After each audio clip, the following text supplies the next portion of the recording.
ఈరోజు జగన్మోహన్ రెడ్డి గారు అట్లాగే ప్రతిపక్ష హోదా ఉన్న బొత్స సత్యనారాయణ గారు ఎమ్మెల్సీ గారు అట్లాగే మిగిలిన వైసీపీ ఎమ్మెల్యేస్ ఎమ్మెల్సీస్ వారు ఈరోజు హాజరవటం జరిగింది. గవర్నర్ ప్రసంగిస్తుండగా వారు చేసిన పనికి ప్రజలు సిగ్గుతోటి తలదించుకోవాల్సిన అవసరం వస్తుంది.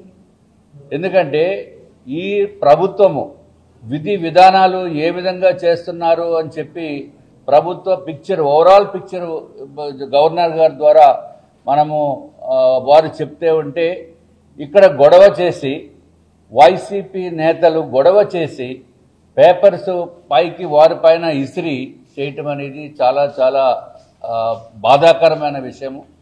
కానీ వైసీపీ వారు మర్చిపోయింది ఏంటంటే అక్కడ పోడియం దగ్గర ముగ్గురు ఉన్నారు. ఒకరు కౌన్సిల్ చైర్మన్ గారు, ఇంకొక ఆయన మన ఎమ్మెల్యేకి అసెంబ్లీ చైర్మన్, అసెంబ్లీకి స్పీకర్ గారు, అట్లాగే గౌరవనీయులైన గవర్నర్ గారు, ముగ్గురు ఒక పోడియం పైన ఉన్నప్పుడు పేపర్స్ ఇసురితే వారు నియమించిన ఇదివరకు వైఎస్ఆర్సీపీ వారు నియమించిన కౌన్సిల్లో స్పీకర్ గారిని కూడా చైర్మన్ గారిని కూడా అవమానపరచడం అనేది కరెక్ట్ కాదు. ఇది వాళ్ళు 10 నిమిషాలే ఉన్నారు, 10 నిమిషాలు కూడా గందరగోళం సృష్టించారు.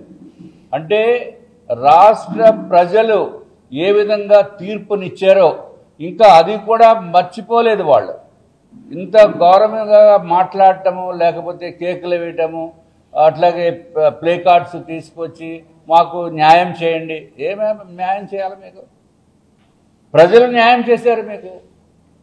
ప్రజలు మీకు 11 సీట్లకి ఆప్ చేసి న్యాయం చేశారు. ఇప్పుడు 11 సీట్లు ఉండి మీకు మాకు ప్రతిపక్ష హోదా కావాలి అని చెప్పి గొడవ చేయటం అనేది కరెక్ట్ కాదు. మీరు ఇంకెప్పుడైనా కావాలంటే వేరే ఫారంలో వచ్చి గొడవ చేసినా అది వేరే విషయం. కానీ గవర్నర్ గారు మాట్లాడుతున్నప్పుడు మీరు చేతే నియమించబడిన కౌన్సిల్లో ఉన్న స్పీకర్ గారు ఉన్నప్పుడు కూడా మీరు ఇట్లా గొడవ చేయటం అంటే మీకు అసలు బేసిక్స్ కూడా తెలియనటువంటి పరిస్థితి ఉంది. కాబట్టి దయచేసి ఇటువంటి పనులు రేపు నుంచి మీరు వస్తారో తెలియదు, రారో తెలియదు. మీరు జగన్మోహన్ రెడ్డి గారు ఇవాళ రావడానికి కారణం ఏంటంటే ఇవాళ రాకపోతే ఆయన సీటు పోయినట్టే. ఎందుకంటే 60 రోజులు కంపల్సరీగా ఉండాలి, 60 రోజుల్లో ఒక్కసారి అనే భయంతో ఆయన వచ్చి ఉంటారేమో అని అనుకుంటున్నాం. తప్పనిసరిగా మిగిలిన వారు మరి వాళ్ళ ఇష్టము. మీకు పబ్లిక్ ఎన్నుకున్నది మీ ప్రజా సమస్యలని అసెంబ్లీలో ప్రస్తావించి మీ యొక్క నియోజకవర్గాల్లో అభివృద్ధి కార్యక్రమాలు చెయ్యాలి అనే ఉద్దేశంతో ప్రజలు మీకు ఓటు వేసి గెలిపించారు. మీరు లాస్ట్ టైం రాలేదు, ఇప్పుడు వచ్చి గొడవ చేసి వెళ్ళిపోతే దీనికి పరిష్కారం కాదు. బట్ ఏది ఏమైనా మీరు ఇదే విధమైన ప్రవర్తన కనుక ఉంటే ఈసారి ఇప్పుడు 11 ఉన్నాయి సీట్లు, ఈసారి 1 పోతుంది. 1 పోవటం అంటే 11లోంచి 1 తీసేయడం కాదు, 10, 11 - 1 కాదు. మీకున్నది కేవలం 1 ఉంటుంది. ఆ ఉన్న 1 కూడా పోతుంది. కాబట్టి ఈ విధమైన ప్రవర్తన మంచిది కాదు. మీరు జగన్మోహన్ రెడ్డి గారు ట్రాప్లోంచి బయటికి రండి. వైసీపీ ప్రభుత్వము పోయింది, ఎప్పుడో పోయింది. వైసీపీ పార్టీ కూడా మూతపడిపోయిన పరిస్థితి ఉంది. దాంట్లో ఉన్న వాళ్ళు కూడా ఒక్కసారి విజ్ఞతతోటి ఆలోచించి మర్యాదల్ని కాపాడుకుంటూ ఉంటే బాగుంటుంది. ఆ పార్టీలో ఉండటమే అది మరి మీ ఇష్టం. మీరు బయటికి రాలేనటువంటి పరిస్థితి ఉందేమో అని ప్రజలు అనుకుంటున్నారు.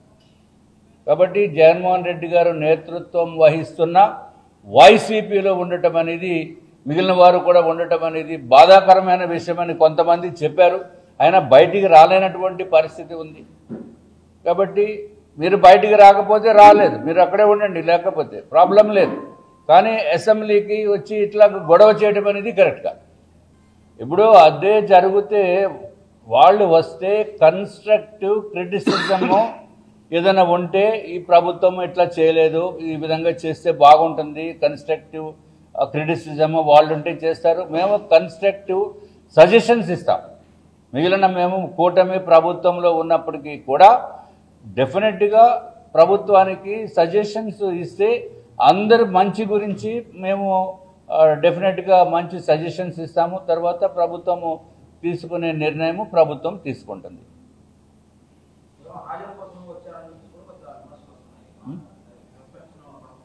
కేవలం వాళ్ళు వచ్చింది, జగన్మోహన్ రెడ్డి గారు వచ్చింది సస్పెన్షన్ పడకుండా ఉండటం గురించే, తప్పించుకోవటం గురించే వచ్చారు. వచ్చి కనీసము ఈ రాష్ట్ర భవిష్యత్తు ఏ విధంగా ఉండబోతుందా అని చెప్పి గవర్నర్ గారు చెప్పినప్పుడు కూడా వినటానికి కూడా ఓపిక లేనటువంటి పరిస్థితి జగన్మోహన్ రెడ్డి గారికి ఉంది. కేవలం 10 నిమిషాలు 12 నిమిషాలు ఉండి ఉన్నారు ఆయన. అట్లాగే ఆయన మొత్తం అంతా మూకుమ్మడిగా రావటము, మూకుమ్మడిగా పోవటము. జగన్ గారు ఒక్కళ్ళే వచ్చే పరిస్థితి లేదు. అది పోనలేండి, అందరూ కలిసి వచ్చారు, మళ్ళీ అందరూ కలిసి గొడవ చేశారు. ఇది కరెక్ట్ కాదు. అంటే జగన్మోహన్ రెడ్డి గారు, బొత్స సత్యనారాయణ గారు ఇద్దరు మాత్రం కూర్చొని ఉన్నారు. డైరెక్షన్స్ వారు ఇచ్చారు. మిగిలిన వాళ్ళు వారు చెప్పిన డైరెక్షన్స్ ప్రకారము గౌరవ ఎమ్మెల్సీస్ ఎమ్మెల్యేలు కూడా వారు చెప్పిన డైరెక్షన్స్ ప్రకారమే స్పీకర్ గారు పోడియం దగ్గరికి వెళ్ళి పేపర్లు ఇస్తరటం జరిగింది. ఇది చాలా బాధాకరమైన విషయము, దుర్మార్గం. ఇది ప్రజలు కూడా తప్పనిసరిగా అబ్జర్వ్ చేయాలి. ప్రజల మనసుల్లో జగన్మోహన్ రెడ్డి గారు ఫోటో కనుక మనసులో కనుక ఉంటే తుడిచేయండి. ఆంధ్ర రాష్ట్ర భవిష్యత్తు గురించి వైఎస్ఆర్సీపీ వాళ్ళు సింబల్ కానీ, జగన్మోహన్ రెడ్డి గారి ఫోటో కానీ మీ మనసుల్లో ఆయన చిత్రము పక్కకు తీసేయవలసిందిగా కోరుతున్నాను. Please subscribe to Leo news for more videos.